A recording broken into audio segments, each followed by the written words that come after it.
Hello my dear students, मैं हूं प्रज्ञा और एक बार फिर आपका बहुत बहुत स्वागत है पूजा एजुकेशनल एंड वेलफेयर ट्रस्ट के हमारे यूट्यूब चैनल में। तो माय डियर स्टूडेंट्स, पिछली वीडियो में हमने बिहार बोर्ड क्लास 10th के स्टूडेंट्स के लिए फिजिक्स के सारे इंपॉर्टेंट क्वेश्चंस को एक ही जगह एक सिंगल कंपाइल्ड वीडियो में हम लेकर आए थे। आज की इस वीडियो में हम बात करेंगे साइंस पार्ट 2 के बारे में और साइंस पार्ट 2 में हम सॉल्व करेंगे केमिस्ट्री की मिस्ट्री को। इस वीडियो में सारे objective, short answer and long answer questions को हम एक ही साथ कंपाइल करके आपके लिए लेकर आए हैं। सभी जानकारी सिर्फ एक सिंगल वीडियो में। और आज की इस ये वीडियो होने जा रही है केमिस्ट्री से रिलेटेड। तो अब बात कर लेते हैं हमारी वीडियो के बारे में। जैसा कि आप देख सकते हैं, class 10th science chemistry objective questions 2024। अब इसमें जितने भी चैप्टर एनसीईआरटी के according class 10th Bihar board के लिए केमिस्ट्री सब्जेक्ट से लिए जा सकते हैं, वो सारे चैप्टर्स यहाँ पर मेंशन्ड है।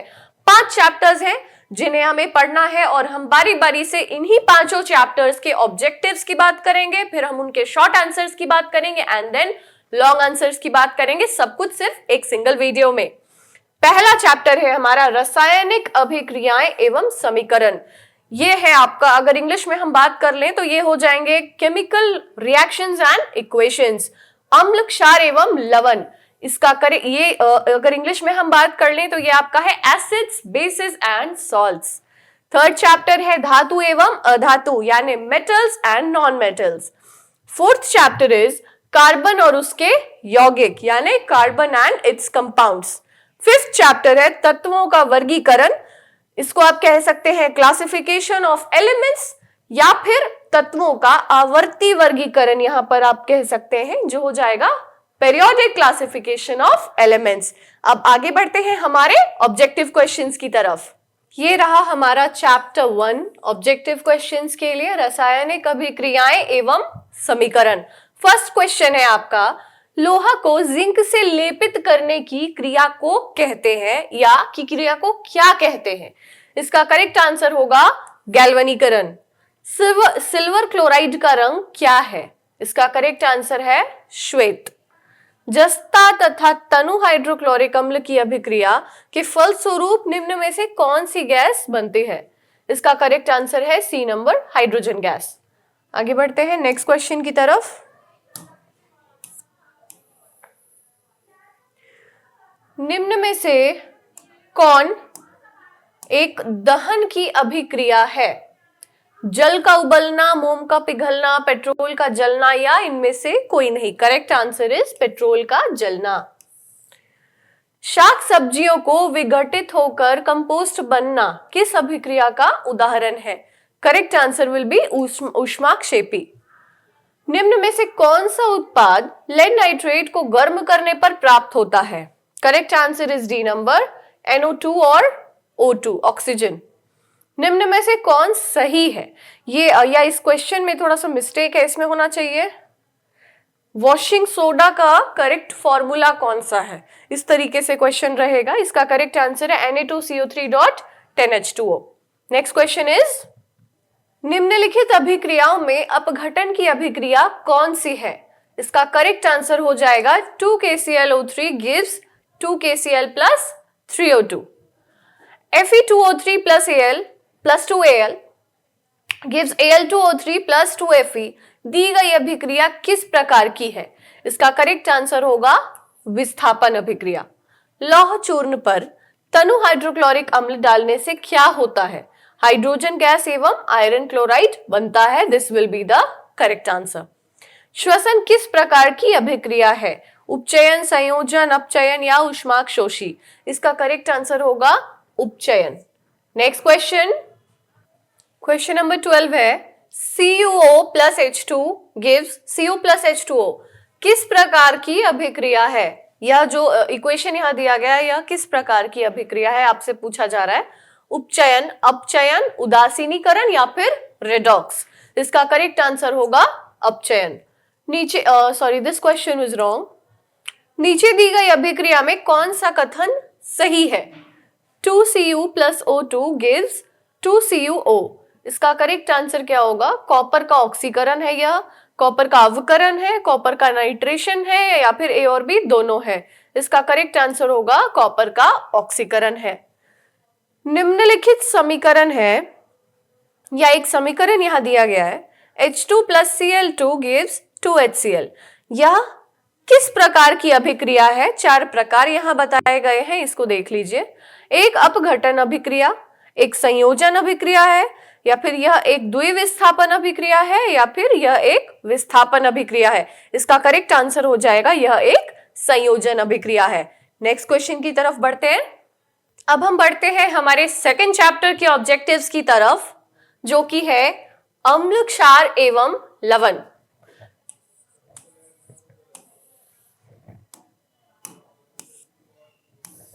पहला क्वेश्चन है, लिटमस विलयन जो बैंगनी रंग का रंजक होता है, यह किस पदार्थ का बना होता है? इसका करेक्ट आंसर होगा लाइकेन।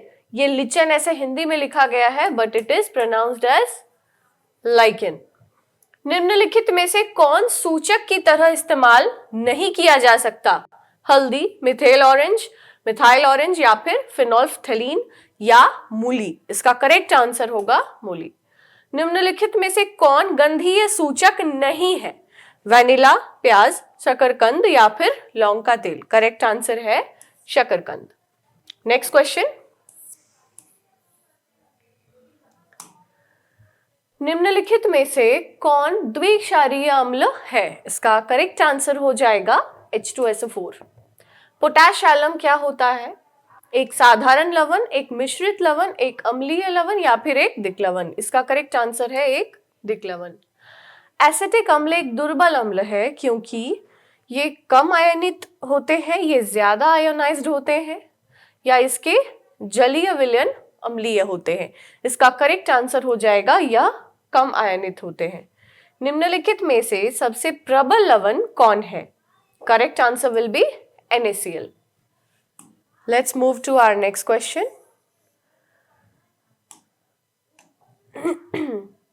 निम्नलिखित में से कौन एक से अधिक अम्लीय लवण बनाएगा? The correct answer will be H3PO4। एक विलयन किसी नीले लिटमस को लाल रंग में परिणत कर देता है तो संभवतः विलयन का pH मान होगा 8, 10, 12 या 6? इसका करेक्ट आंसर होगा 6, क्योंकि अगर नीला लिटमस यानी अगर ब्लू लिटमस जो है वो रेड लिटमस में चेंज हो रहा है या रेड कलर में चेंज हो रहा है, दैट मीन्स कि जो हम जिस सोल्यूशन की हम बात कर रहे हैं वो एसिडिक होगा। जल की अम्लीय एवं क्षारीय विलयन किसके कारण विद्युत के सुचालक होते हैं? क्योंकि अम्लीय एवं क्षारीय विलयन दोनों में ही जो है H प्लस एंड OH दोनों में ही या तो H प्लस या तो OH माइनस आयंस मौजूद होते हैं जो चार्ज कैरियर्स की तरह काम करते हैं। निम्न में से कौन धातु या कौन से धातु ठंडे जल से अभिक्रिया कर धातु के हाइड्रोक्साइड बनाएंगे? Correct answer will be sodium and potassium. Let's move to our next question. हमने स्टूडेंट्स यहाँ 2 क्वेश्चन हमने स्किप किए हैं क्योंकि वो दोनों ही क्वेश्चंस अनफॉर्चुनेटली रॉन्ग थे। आगे बढ़ते हैं हमारे 14th क्वेश्चन की तरफ। लवण Na2CO3 का जलीय विलयन या इसके जलीय विलयन का pH क्या है? 7, 7 से अधिक, 7 से कम या इनमें से कोई नहीं? इसका करेक्ट आंसर होगा 7 से अधिक। एसिटिक अम्ल का यूपैक नाम है इथेनोइक अम्ल, मिथेनोइक अम्ल, प्रोपेनॉन या फिर इनमें से कोई नहीं? इसका करेक्ट आंसर होगा इथेनोइक अम्ल। निम्नलिखित में कौन सा आयन लाल लिटमस को नीला कर सकता है? इसका करेक्ट आंसर होगा OH हाइड्रोक्साइड। कोई विलयन नीले लिटमस पत्र को लाल कर देता है तो इसका pH संभवतः क्या होगा? इसका करेक्ट आंसर है 5। नेक्स्ट क्वेश्चन देख लेते हैं।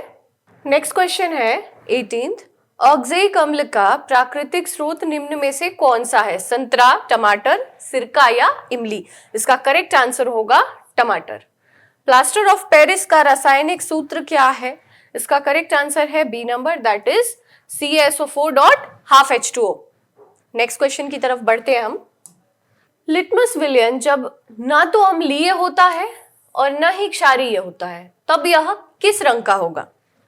लाल, नीला, बैंगनी या फिर काला? इसका करेक्ट आंसर होगा बैंगनी। जब किसी भी उदासीन विलयन का पीएच क्या होता है? तो किसी भी उदासीन विलयन का पीएच जो है वो 7 होगा। निम्नांकित में से कौन सा लवण है? Correct answer will B K2SO4। किसी लाल तप्त आयरन पर जलवाष्प प्रवाहित करने पर कौन सा यौगिक प्राप्त होता है? Correct answer will be Fe3O4। Let's move to the next question. Next question देख लेते हैं। हमारे शरीर में पीएच कितने प्रास के बीच कार्य करता है, यानी पीएच वैल्यू है कितने से कितने तक हमारे बॉडी में काम होता है? पीएच वैल्यूज कितने, सॉल्यूशंस के पीएच वैल्यूज कितने से कितने तक हो सकते हैं? करेक्ट आंसर विल बी 7.0 से लेके 7.8 तक। बेकिंग पाउडर का अणुसूत्र क्या है? बेकिंग पाउडर का अणुसूत्र NaHCO3 will be the right answer. निम्नलिखित में से कौन विजातीय यौगिक है? इसमें से चूना पत्थर, खड़िया, संगमरमर या फिर प्लास्टर ऑफ पेरिस? इसका करेक्ट आंसर होगा प्लास्टर ऑफ पेरिस। निम्नलिखित में सेहत का कौन सा मान क्षारक विलयन का मान देता है? दिस क्वेश्चन इज, खैर इसका आंसर 13 है। आई थिंक कुछ मिस्टेक है क्या इस क्वेश्चन में, या इसको अलग तरीके से भी बोला जा सकता है। सी द थिंग इज कि यहाँ पर जो क्वेश्चंस आपके लिए प्रिपेयर किए गए हैं ये कुछ टाइपिंग एरर या कभी कभार कुछ कन्वर्जन एरर्स रहते हैं। तो आपको अपने क्वेश्चन पेपर में ऐसा नहीं है कि इन क्वेश्चंस को रट लेना है। You have to understand all this properly. इसका क्या आंसर होता है, ये क्या चीज है, उसको आपको समझ लेना है अपने अंडरस्टैंडिंग के अकॉर्डिंग, और आपको क्वेश्चन पेपर में जो रहे उस अकॉर्डिंग जो आपसे पूछा जा रहा है वैसे आपको आंसर करना है। बढ़ते हैं नेक्स्ट क्वेश्चन की तरफ। नेक्स्ट क्वेश्चन है, निम्नलिखित अम्लों में से कौन प्रबल अम्ल है? लैक्टिक अम्ल, एस्कॉर्बिक अम्ल, सल्फ्यूरिक अम्ल या फिर फॉर्मिक अम्ल? करेक्ट आंसर होगा सल्फ्यूरिक अम्ल। निम्नलिखित में कौन क्षारक नहीं है? इसका करेक्ट आंसर होगा NaCl। निम्नलिखित क्षारकों में कौन प्रबल क्षारक है? इसका करेक्ट आंसर है NaOH। कुछ ऐसे पदार्थ होते हैं जिनकी गंध अम्लीय माध्यम में बदल जाती है, इन्हें कहते हैं रंगीय सूचक, गंधीय सूचक, उदासीन या इनमें से कोई नहीं? करेक्ट आंसर विल बी गंधीय सूचक। नेक्स्ट स्लाइड की तरफ मूव करते हैं। नेक्स्ट क्वेश्चन है, सभी धातु कार्बोनेट एवं हाइड्रोजन कार्बोनेट अम्ल के साथ अभिक्रिया करके बनाते हैं संगत लवण, कार्बन डाइऑक्साइड, जल या इनमें सभी? करेक्ट आंसर विल बी इनमें सभी। सभी अम्लों में पाया जाता है ऑक्सीजन, हाइड्रोजन, कैल्शियम या nitrogen? Correct answer is hydrogen. Hydrogen युक्त सभी यौगिक होते हैं कैसे? अम्लीय, क्षारीय, दोनों या फिर इनमें से कोई नहीं? करेक्ट आंसर विल बी दोनों। जल में घुलनशील क्षारक के बारे में क्या सत्य है? इन्हें एक क्षार कहते हैं, इनका स्वाद कड़वा होता है, इनकी प्रकृति संक्षारक होती है, और या फिर ये सभी बातें सही हैं? इसका करेक्ट आंसर होगा जल में घुलनशील क्षारकों के बारे में ये सभी बातें बिल्कुल सही है। नेक्स्ट क्वेश्चन, पीएच में पी किसका सूचक है? पीएच में पी जो है वो पोटेंस का सूचक है। एसिटिक अम्ल का प्राकृतिक स्रोत निम्नलिखित में से कौन है? इसका करेक्ट आंसर होगा सिरका। सिट्रिक अम्ल का प्राकृतिक स्रोत इनमें से क्या है? इमली, टमाटर, संतरा, नींबू या फिर दही? करेक्ट आंसर है संतरा या फिर नींबू। टार्टरिक अम्ल इनमें से किसमें पाया जाता है? टमाटर, इमली, दही या सिरका? करेक्ट आंसर इज इमली। Let's move to our next question. Next question है, लैक्टिक अम्ल का प्राकृतिक स्रोत इनमें से क्या है? दही, इमली, सिरका या टमाटर?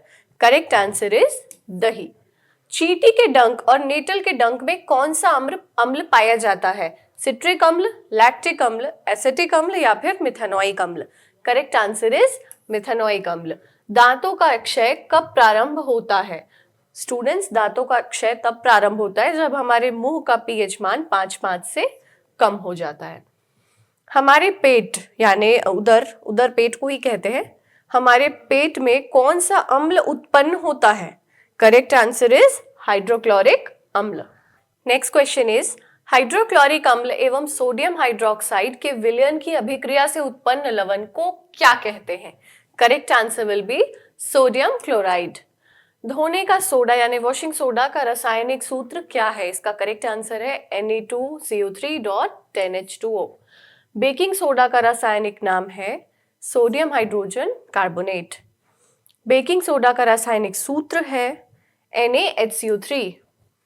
नेक्स्ट क्वेश्चन इज, ये लास्ट क्वेश्चन है हमारे आज के सेकेंड चैप्टर के लिए।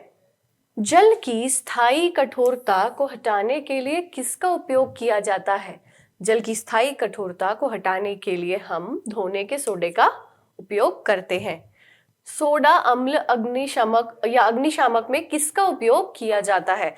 The correct answer will be sodium hydrogen carbonate.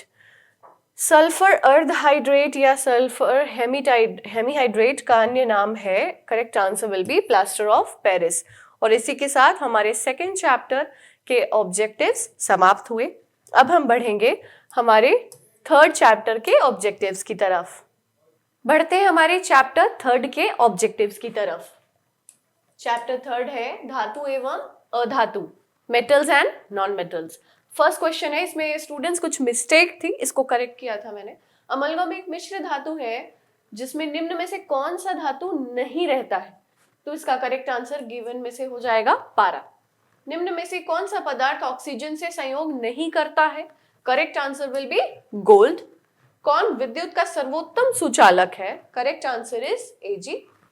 Bauxite निम्नलिखित में से किस धातु का मुख्य अयस्क है? Correct answer is aluminium. निम्नांकित में कौन उपधातु है? Correct answer is Sb। Element name हो गया एंटीमनी, इसका लैटिन नेम है स्टिबियम, जिसको शॉर्ट में Sb कहते हैं। यह एक उपधातु है यानी मेटलॉइड है। शुद्ध सोना को व्यक्त किया जाता है या कैसे व्यक्त किया जाता है? Correct answer will be 24 carat. पीतल क्या है? पीतल एक धातु है, अधातु है, मिश्र धातु है या उपधातु है? करेक्ट आंसर विल बी मिश्र धातु है। नेक्स्ट क्वेश्चन, निम्नलिखित में से किसे चाकू से काटा जा सकता है? लिथियम, कैल्शियम, कॉपर या iron? Correct answer will B lithium. निम्न में से कौन आयनिक यौगिक है? Correct answer is CaCl2। निम्न में से कौन अधातु है? Correct answer is C, carbon. सक्रियता श्रेणी में हाइड्रोजन के ऊपर के धातु क्या करते हैं या कैसे क्या बनाते हैं या वो कैसे रिएक्ट करते हैं? क्वेश्चन इस तरीके से हो सकता है, अम्लों से अभिक्रिया कर वे हाइड्रोजन गैस बनाते हैं। Let's move to our next question. Question number 12 देख लेते हैं। उच्च विद्युत धनात्मकता के कारण धातु के परमाणु बनते हैं या बनाते हैं धनायन, ऋणायन, उदासीन आयन या फिर सहसंयोजक बंधन? करेक्ट आंसर हो जाएगा धनायन। धातु के ऑक्साइड सामान्यतः कैसे होते हैं? करेक्ट आंसर इज कि वे क्षारीय होते हैं। अयस्क से चुंबकीय अशुद्धियों को दूर करने के लिए जो विधि प्रयुक्त की जाती है उसका नाम क्या है या वह विधि कौन सी है? करेक्ट आंसर विल बी चुंबकीय पृथक्करण विधि। सल्फाइड अयस्कों का सांद्रण किया जाता है कैसे? करेक्ट आंसर है फेन पलवन द्वारा या झाग पलवन द्वारा। नेक्स्ट क्वेश्चन की तरफ बढ़ते हैं। निम्नलिखित में से कौन एल्यूमिनियम का मिश्र धातु है या किनसे एल्यूमिनियम के मिश्र धातु बन सकते हैं? इसका करेक्ट आंसर हो जाएगा मैग्नीशियम। कॉपर का निष्कर्षण मुख्यतः किस अयस्क से किया जाता है? Correct answer is copper pyrite CuFeS2। किसी धातु के परमाणु के बाह्यतम शेल में या बाहरी शेल में या आउटर मोस्ट शेल में भी आप कह सकते हैं इलेक्ट्रॉनों की संख्या कितनी होती है? यहाँ बात हो रही है अधातु की यानी नॉन मेटल की। तो करेक्ट आंसर विल बी 4, 5, 6, 7 या फिर 8।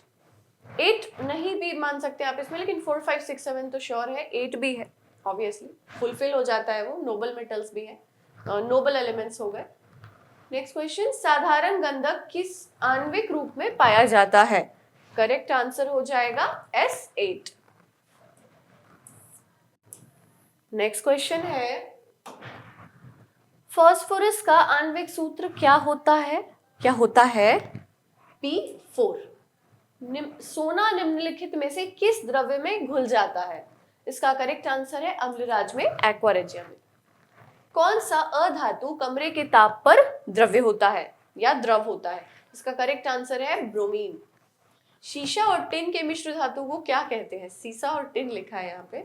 इसका करेक्ट आंसर हो जाएगा सोल्डर। नेक्स्ट क्वेश्चन की तरफ बढ़ते हैं। निम्नलिखित में से कौन अधिक अभिक्रियाशील है? Correct answer will B copper, और गोल्ड जो है वो लीस्ट रिएक्टिव है।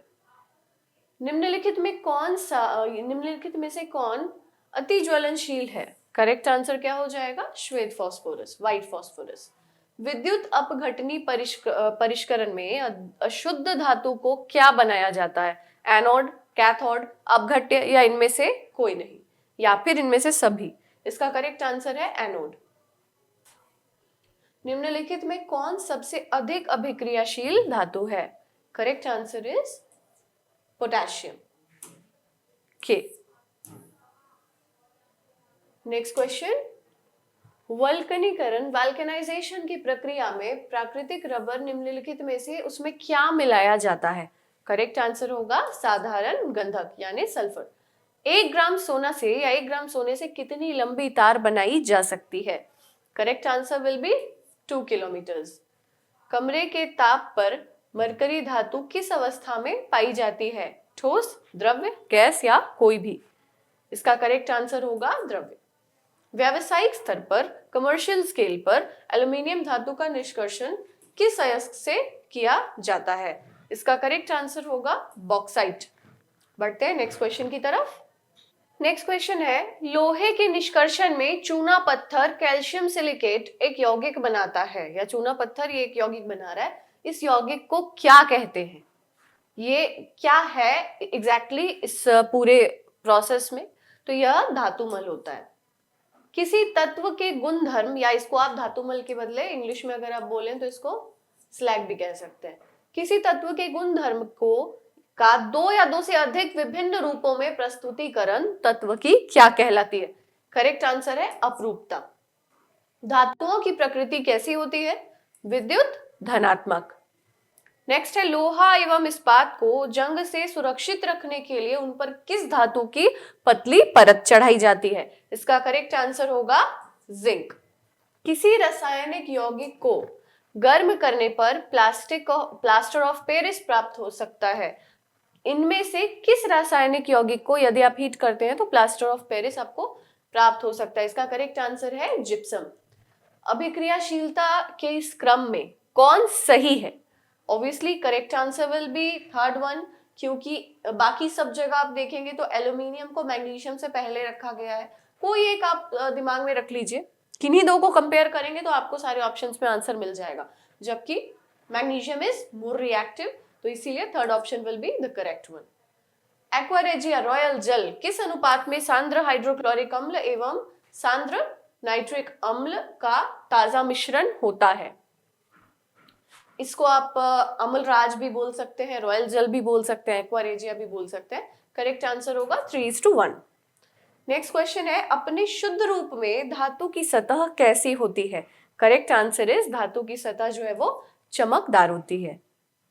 नेक्स्ट क्वेश्चन है, धातु का पतले तार के रूप में खींचने की क्षमता को क्या कहते हैं? इसका करेक्ट आंसर होगा तन्यता।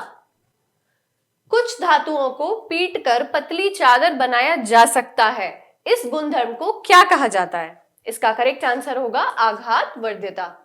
जो धातुएं कठोर सतह से टकराने पर आवाज उत्पन्न करती हैं, उन्हें क्या कहते हैं? उन्हें कहते हैं ध्वनिक या सोनोरस। सबसे अधिक तन्य धातु कौन है? करेक्ट आंसर विल बी सोना। सोने को आप खींचकर 2 किलोमीटर तक लंबी तार भी बना सकते हैं। सबसे ज्यादा डक्टाइल गोल्ड को ही माना जाता है। नेक्स्ट क्वेश्चन देख लेते हैं, and these are our last question है ये हम लोगों के फॉर द थर्ड चैप्टर। इनमें से कौन अधातु होते हुए भी चमकीला होता है? Correct answer will B iodine. सबसे कठोर प्राकृतिक पदार्थ कौन है? करेक्ट आंसर हो जाएगा हीरा। एल्युमिनियम पर मोटी ऑक्साइड की परत बनने की प्रक्रिया को क्या कहा जाता है? इसका करेक्ट आंसर होगा एनोडीकरण होगा, यहाँ पे एथोडीकरण लिखा हुआ है, एनोडीकरण इसका करेक्ट आंसर हो जाएगा। इसी के साथ हमारे थर्ड चैप्टर के ऑब्जेक्टिव्स समाप्त होते हैं। अब हम बढ़ेंगे फोर्थ चैप्टर के ऑब्जेक्टिव्स की तरफ। हमारा फोर्थ चैप्टर है कार्बन और उसके यौगिक। पहला क्वेश्चन है, इथेन के आणविक या इथेन का आणविक सूत्र क्या है?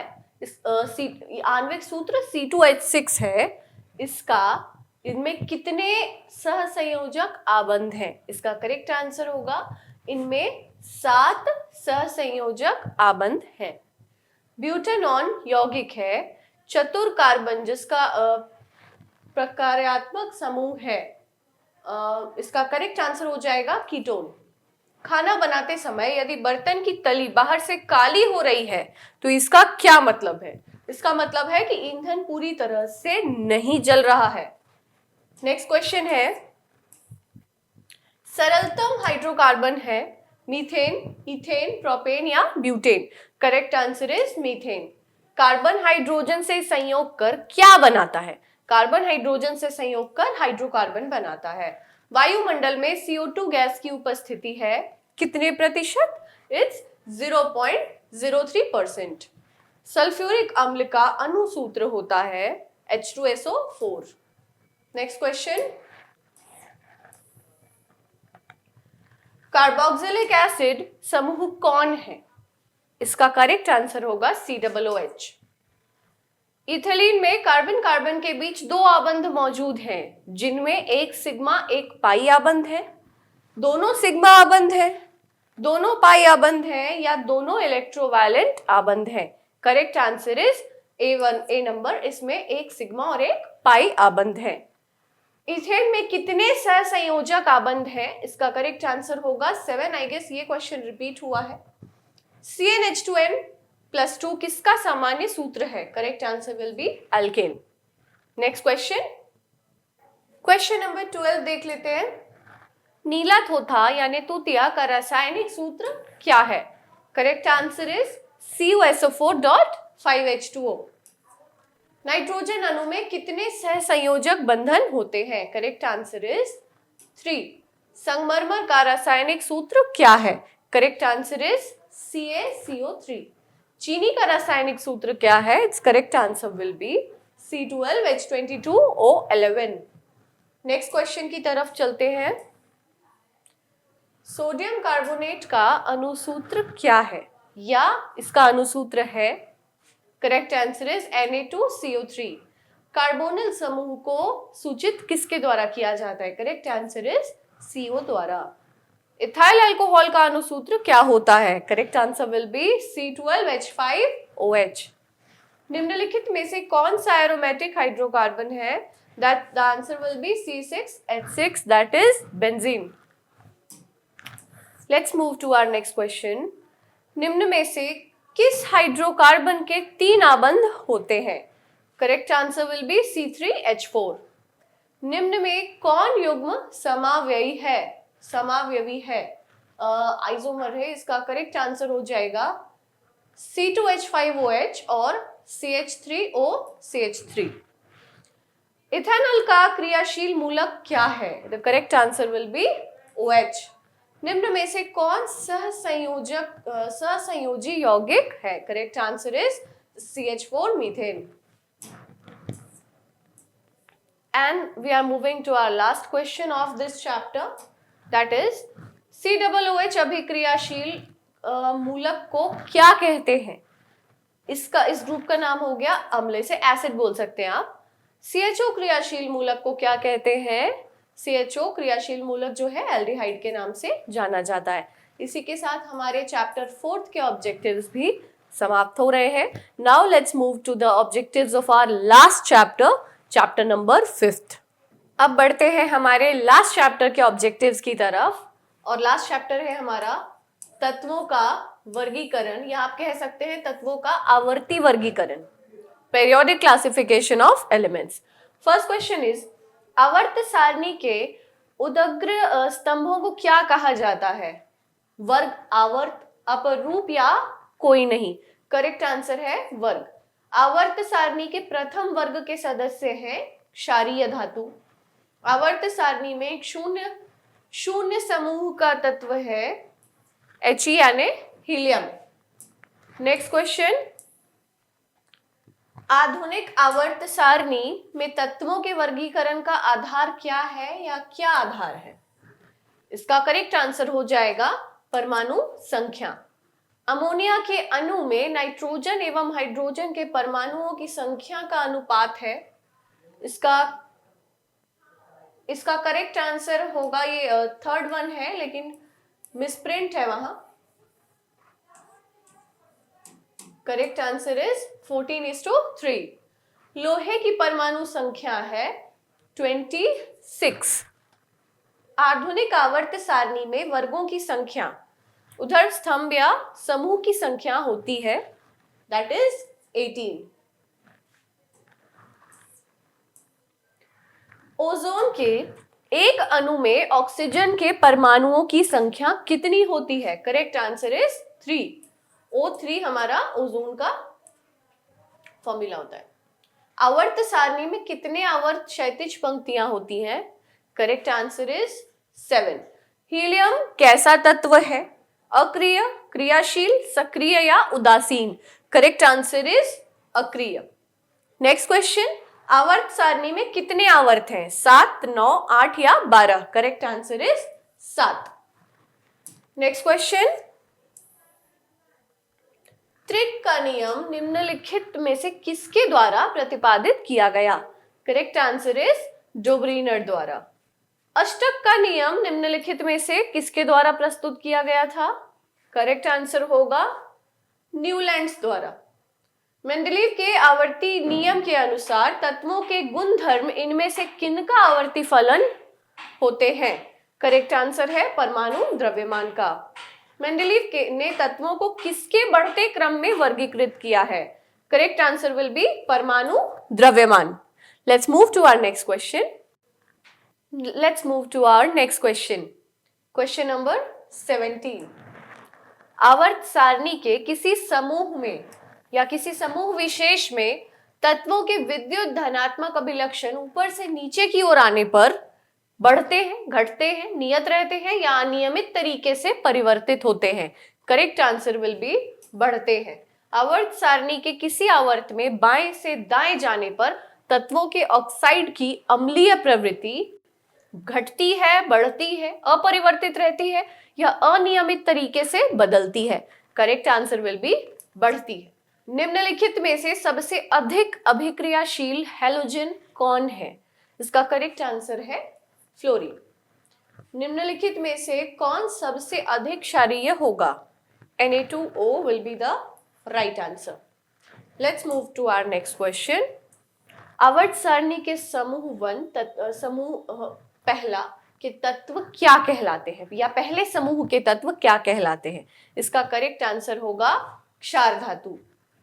मैग्नीशियम आवर्ती सारणी के किस समूह का सदस्य है? मैग्नीशियम जो है वो दूसरे समूह या द्वितीय समूह का सदस्य है। तत्वों के निम्नलिखित जोड़ों में किनके रासायनिक या केमिकल बिहेवियर जो है, रासायनिक आचरण या केमिकल बिहेवियर समान होंगे? इसका करेक्ट आंसर है नाइट्रोजन एवं फॉस्फोरस। निम्नलिखित तत्वों में से किसकी संभावना है कि वह आध्यात्मिक अभिलक्षण को प्रदर्शित कर सकता है? Correct answer is bromine, Br। अधात्विक लक्षण, नेक्स्ट क्वेश्चन। आधुनिक आवर्त सारणी का दीर्घतम रूप किसकी प्रस्तुतिकरण है? इसका करेक्ट आंसर है मोजले, हेनरी मोजले।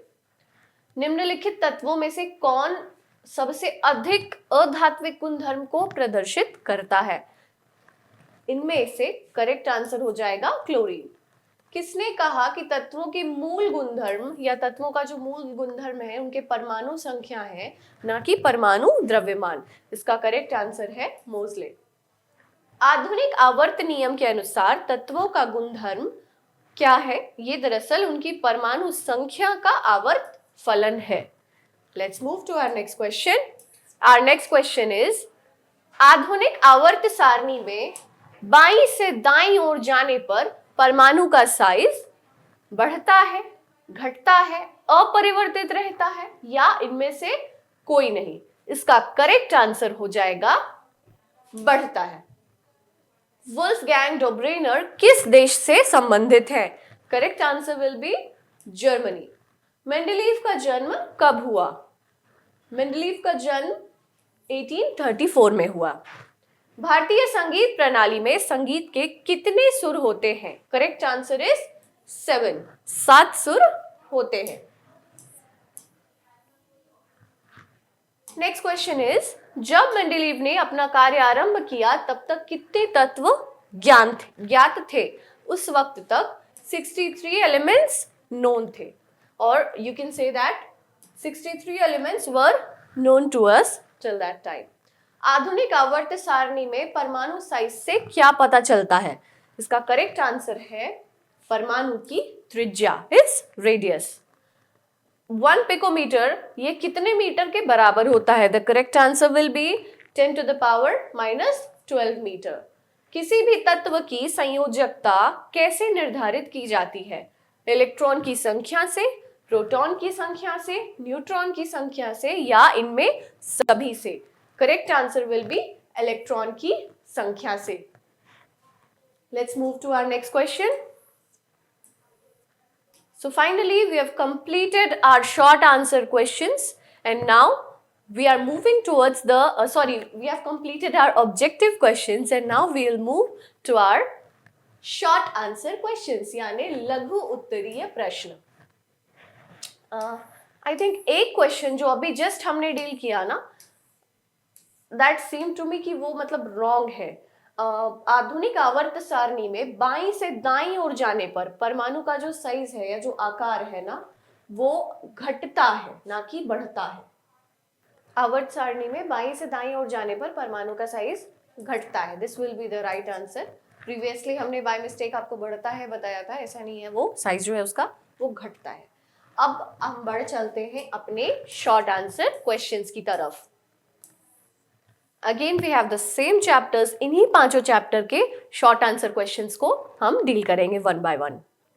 Our first chapter for the short answer questions, रासायनिक अभिक्रिया एवं समीकरण। फर्स्ट क्वेश्चन इज, लोहे की वस्तुओं को हम क्यों पेंट करते हैं? तेल एवं वसायुक्त खाद्य पदार्थों को नाइट्रोजन से प्रभावित क्यों किया जाता है? नेक्स्ट इज, कॉपर सल्फेट के विलयन में लोहे का एक टुकड़ा डाल देने पर विलयन का रंग क्यों बदल जाता है? उत्प्रेरक से आप क्या समझते हैं? वायु में जलाने से पहले मैग्नीशियम रिबन को साफ क्यों किया जाता है? प्रतिस्थापन अभिक्रिया क्या है? उदाहरण दें। वियोजन अभिक्रिया से आप क्या समझते हैं? संतुलित रासायनिक समीकरण क्या है? रासायनिक समीकरण को संतुलित करना क्यों आवश्यक है? ऊष्माक्षेपी एवं ऊष्माक्षोषी अभिक्रिया का क्या अर्थ है? अवक्षेपण अभिक्रिया से आप क्या समझते हैं? उदाहरण देकर समझाएं। श्वसन को ऊष्माक्षेपी अभिक्रिया क्यों कहते हैं? वर्णन कीजिए। प्रकाश अपघटन अभिक्रिया से क्या समझते हैं? वियोजन अभिक्रिया को संयोजन अभिक्रिया के विपरीत क्यों कहा जाता है? नेक्स्ट, रासायनिक अभिक्रिया से आप क्या समझते हैं? नेक्स्ट है, संतुलित और असंतुलित समीकरण में क्या अंतर है? क्या श्वसन एक ऊष्माक्षेपी अभिक्रिया है? यदि है तो इसे स्पष्ट कीजिए। संक्षारक से क्या समझते हैं? क्या आप दैनिक जीवन में इनके प्रभावों को देख सकते हैं? बुझे हुए चूने के विलयन का उपयोग दीवारों की सफेदी करने में क्यों किया जाता है? इसी के साथ हमारे फर्स्ट चैप्टर के शॉर्ट आंसर क्वेश्चंस समाप्त होते हैं। बढ़ते हैं सेकेंड चैप्टर के शॉर्ट आंसर क्वेश्चंस की तरफ। Let's move to our second chapter, अम्ल, क्षार एवं लवण। फर्स्ट क्वेश्चन इज, अम्ल किसे कहते हैं? क्षारक क्या है? लवण किसे कहते हैं? अम्ल का जलीय विलयन क्यों विद्युत का चालन करता है? अम्लीय और भस्मीय मूलक क्या है? उदाहरण के साथ समझावें। सोडियम हाइड्रोजन कार्बोनेट NaHCO3 को इसके दो उपयोग लिखें। लिटमस विलयन के बारे में आप क्या जानते हैं? पीतल या तांबे के बर्तनों में दही एवं खट्टे पदार्थ क्यों नहीं रखने चाहिए? केक या पावरोटी बनाने में बेकिंग पाउडर का उपयोग क्यों किया जाता है? ब्लीचिंग पाउडर बनाने की विधि एवं उपयोगिता लिखें। धोबिया सोडा एवं बेकिंग सोडा में अंतर स्पष्ट करें। हाइड्रोक्लोरिक अम्ल के कुछ उपयोगों को लिखिए। सोडियम हाइड्रोक्साइड के कुछ उपयोगों को लिखिए। आयोडीन युक्त नमक के उपयोग की क्यों सलाह दी जाती है? इसके अलावा we have up to 25 questions in this chapter. Copper sulphate के शुष्क क्रिस्टल को गर्म करने पर उस पर होने वाले प्रभावों को लिखें। अम्ल एवं क्षारक के बीच की अभिक्रिया को उदासीनीकरण अभिक्रिया कहते हैं, ऐसा क्यों? और एक उदाहरण भी दें। हमारे आमाशय में अम्ल की भूमिका क्या है? अस्पतालों में टूटी हुई अस्थियों को जोड़कर बैठाने के लिए उपयोग में लाए जाने वाले यौगिक का नामोल्लेख कीजिए। साथ ही इसको कैसे निर्मित करते हैं? टूटी हुई अस्थियों के बदले टूटी हुई हड्डियां होना चाहिए था, यहाँ पे टूटी हुई हड्डियों को जोड़कर। विरंजक चूर्ण के क्या क्या महत्वपूर्ण उपयोग हैं? अम्लों के सामान्य गुण बताएं। अम्लों की हमारे जीवन में हानियां लिखिए। क्षारकों के सामान्य गुण लिखें। साधारण नमक NaCl की प्राप्ति कहां कहां से होती है स्पष्ट कीजिए। धोने का सोडा तथा बेकिंग सोडा के दो दो प्रमुख उपयोग बताइए। प्लास्टर ऑफ पेरिस का उपयोग क्या है? इसके साथ हमारे सेकेंड चैप्टर के भी शॉर्ट आंसर क्वेश्चंस समाप्त होते हैं। अब हम देखेंगे थर्ड चैप्टर के शॉर्ट आंसर क्वेश्चंस को। चैप्टर नंबर 3 के शॉर्ट आंसर में फर्स्ट क्वेश्चन को देख लेते हैं। निम्नलिखित यौगिकों का संरचना सूत्र लिखें। आपके पास वहां ऑप्शंस दिए जाएंगे, 2, 3 या 4 जितने भी हो, आपको उन सब के बारे में लिखना है। हाइड्रोकार्बन क्या है? यह कितने प्रकार का होता है? इथेनॉल से इथेनॉइक अम्ल में परिवर्तन को ऑक्सीकरण अभिक्रिया क्यों कहा जाता है? साबुन और अपमार्जक में अंतर बतावें। निम्नलिखित संतृप्त हाइड्रोकार्बनों के अणु सूत्र एवं संरचना सूत्र लिखें। निम्नलिखित कार्बन यौगिक का संरचना सूत्र लिखें। निम्न यौगिकों की संरचनाएं चित्रित कीजिए। ऑप्शंस दिए रहेंगे आपके पास वहां। निम्नलिखित कार्बन यौगिकों के रचना सूत्र लिखें। निम्नलिखित के इलेक्ट्रॉन बिंदु संरचना बनाइए। इथेनॉल निम्नांकित में प्रत्येक से किस प्रकार अभिक्रिया करता है? You will get options here also. Ethanoic अम्ल की निम्नलिखित के साथ होने वाली अभिक्रियाओं का रासायनिक समीकरण लिखें। इथेनॉल की प्राप्ति किन्वन विधि से करें। इथेनॉल के दो उपयोग लिखें। प्रयोगशाला में मीथेन गैस बनाने की विधि एवं क्लोरीन के साथ इसकी अभिक्रिया लिखें। नेक्स्ट क्वेश्चन देख लेते हैं। चैप्टर 4 के शॉर्ट आंसर क्वेश्चंस को देख लेते हैं हम। चैप्टर नंबर 4 कार्बन और उसके यौगिक। पहला क्वेश्चन है कार्बनिक यौगिकों के कुछ गुणों को लिखें। सेकंड इज कार्बनिक यौगिकों की संख्या इतनी अधिक क्यों है? कार्बन के 4 यौगिकों के नाम लिखें। कार्बन यौगिकों के 3 रासायनिक गुणधर्मों का उपयुक्त रासायनिक अभिक्रिया के साथ उल्लेख करें। कार्बन यौगिकों के कार्बन के 2 गुणधर्म, यहाँ गुण होना चाहिए, गुणधर्म कौन से हैं जिनके कारण हमारे चारों ओर कार्बन यौगिकों की विशाल संख्या दिखाई देती है?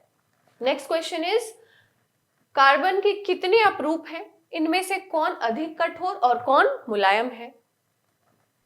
कार्बनिक यौगिकों के क्वथनांक और गलनांक कम होते हैं, इससे इनकी प्रवृत्ति के बारे में क्या कहा जा सकता है? समजातीय श्रेणी किसे कहते हैं?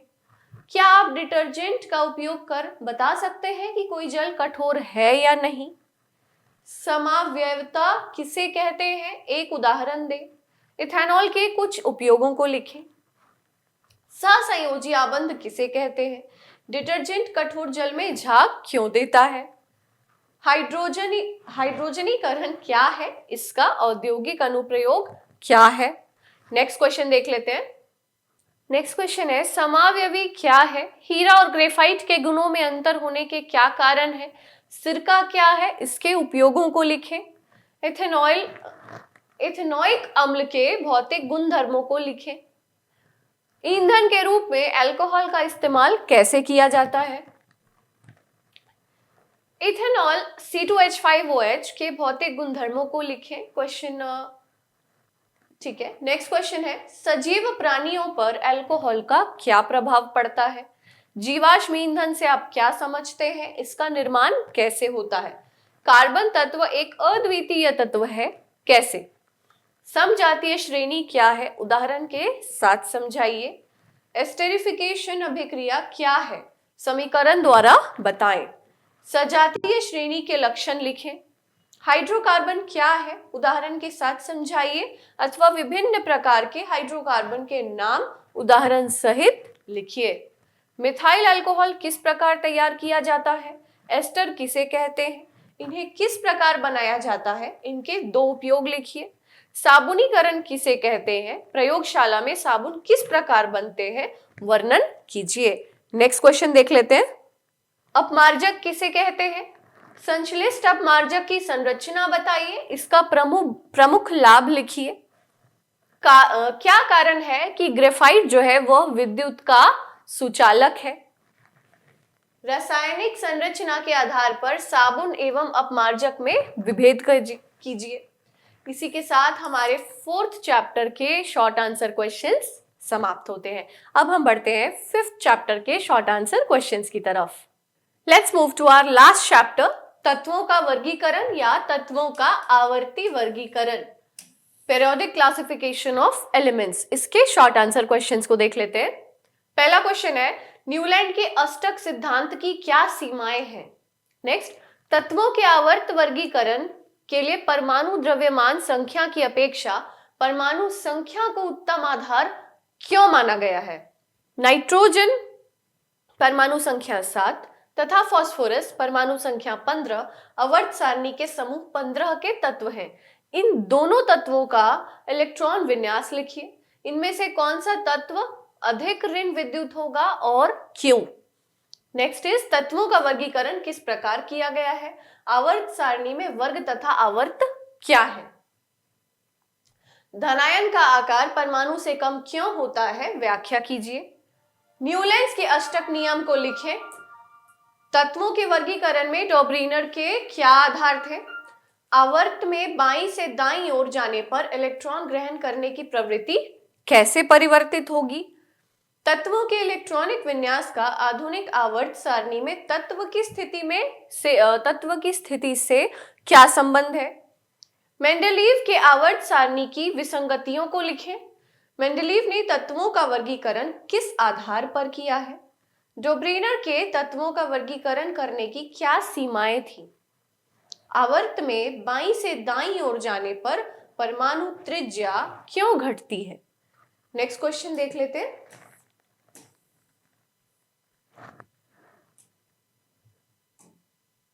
नेक्स्ट क्वेश्चन है, उत्कृष्ट गैसों को अलग समूह में क्यों रखा गया है? या आपके अनुसार उत्कृष्ट गैसों को अलग समूह में क्यों रखा गया है? समूह में इलेक्ट्रॉन त्यागने की प्रवृत्ति किस तरह बदलती है? समूह में ऊपर से नीचे जाने पर संयोजकता किस प्रकार परिवर्तित होती है?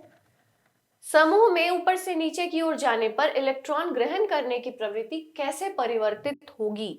इसी के साथ हमारे शॉर्ट आंसर क्वेश्चंस समाप्त होते हैं। अब हम बढ़ेंगे और देखेंगे हमारे लॉन्ग आंसर क्वेश्चंस को। अब हम देखेंगे हमारे लॉन्ग आंसर क्वेश्चंस को। इन्हीं 5 चैप्टर्स के लॉन्ग आंसर क्वेश्चंस को हम एक एक करके अभी देख लेंगे। पहला चैप्टर और पहला क्वेश्चन है हमारे पास। पहला चैप्टर है ऑब्वियसली रासायनिक अभिक्रियाएं एवं समीकरण। पहला लॉन्ग आंसर क्वेश्चन क्या है या क्या हो सकता है, या जो भी इंपॉर्टेंट क्वेश्चंस केमिस्ट्री में क्या क्या हो सकते हैं आपके बिहार बोर्ड के 10th एग्जाम में, ये सब आपको अभी यहाँ बताया जाएगा। निम्नलिखित अभिक्रियाएं क्या हैं? द्विविस्थापन अभिक्रिया से आप क्या समझते हैं? और एक उपयुक्त रासायनिक समीकरण देकर इसकी पुष्टि कीजिए। संतुलित रासायनिक समीकरण क्या है? रासायनिक समीकरण को संतुलित करना क्यों आवश्यक है? वियोजन अपघटन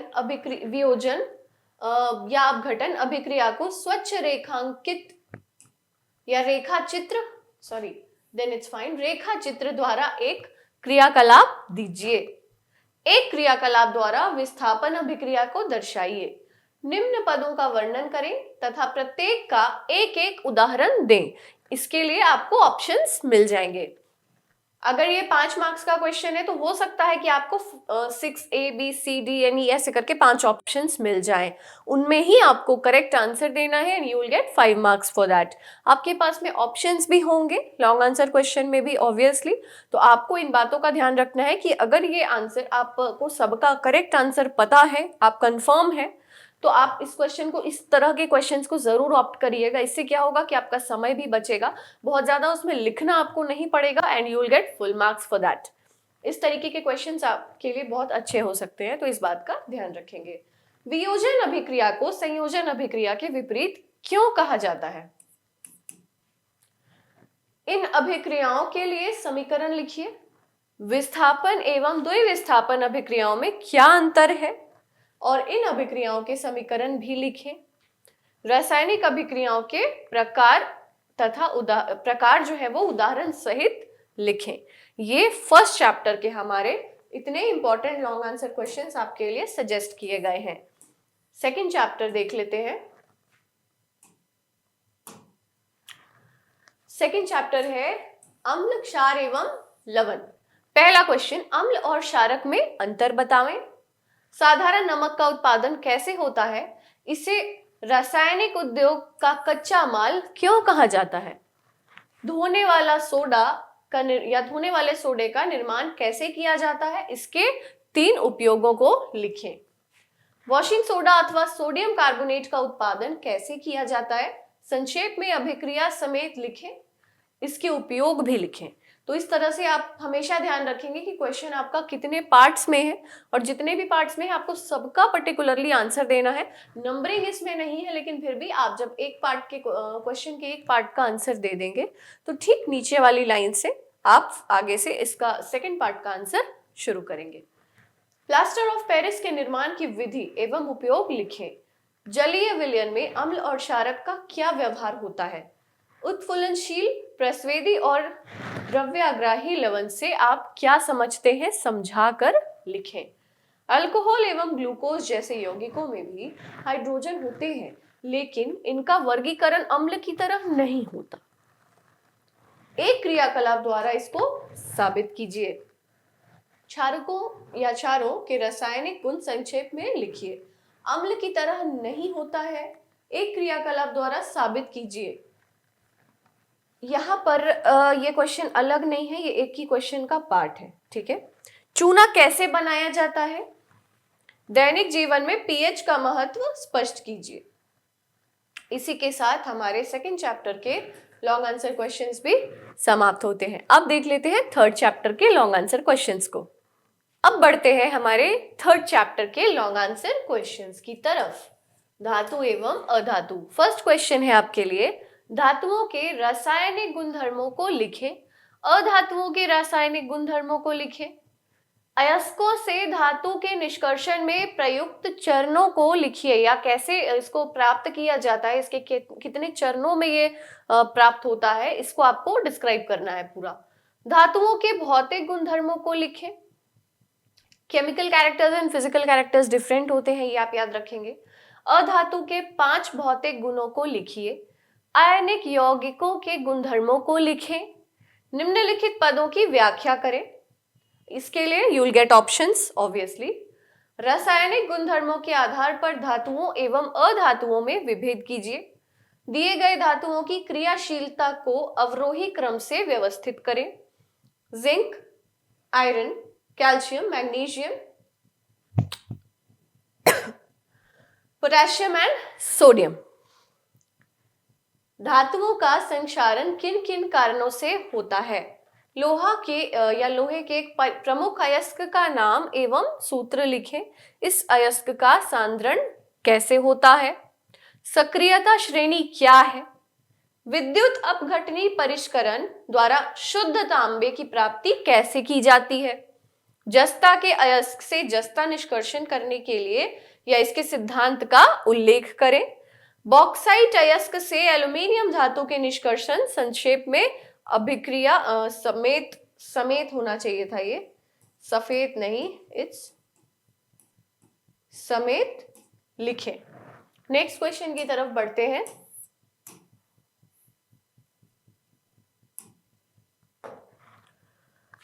सक्रियता श्रेणी में सबसे ऊपर स्थित धातुओं का निष्कर्षण किस प्रकार किया जाता है? सक्रियता श्रेणी में नीचे आने वाली धातुओं का निष्कर्षण कैसे किया जाता है? निस्तापन क्या है, उदाहरण के साथ समझाइए। धातुओं एवं अधातुओं के बीच विभेद कैसे करेंगे? अयस्क क्या है? अयस्क सांद्रण की सामान्य विधियों का परिचय दीजिए। धातु एवं अधातुओं के बीच विभेद कैसे करेंगे? ये तो हो गया था। मिश्र धातु किसे कहते हैं? इनके बनाने या इनको बनाने के उद्देश्यों का भी वर्णन करें। जारण और निस्तापन से आप क्या समझते हैं? एक उदाहरण देकर समझाएं। अभिक्रिया श्रेणी रिएक्टिविटी सीरीज के मध्य के तत्वों का निष्कर्षण उनके ऑक्साइड से किस प्रकार किया जाता है? बॉक्साइट का रासायनिक सूत्र लिखें। एल्यूमिनियम, स्पेलिंग मिस्टेक है यहाँ पर, एल्यूमिनियम का शोधन कैसे किया जाता है?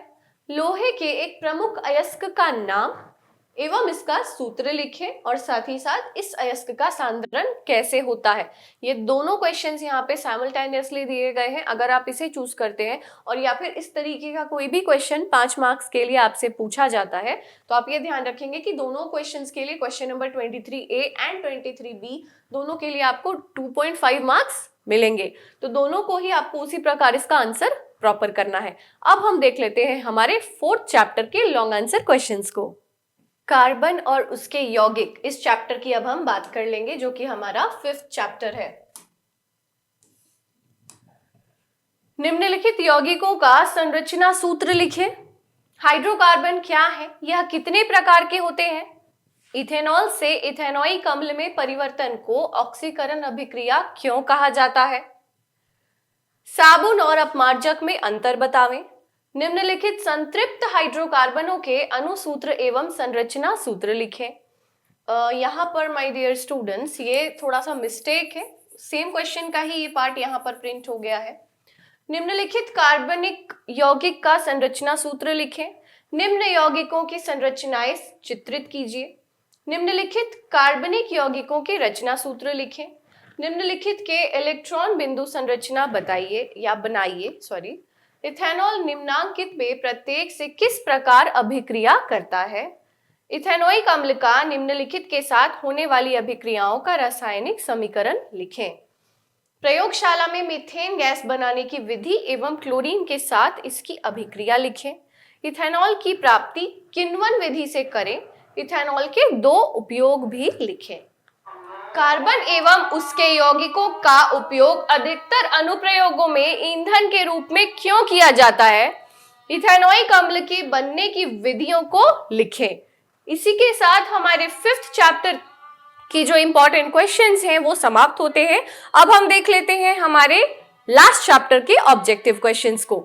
5th नहीं, this was the 4th chapter जिसकी हम बात कर रहे थे। लास्ट चैप्टर को अब देख लेते हैं।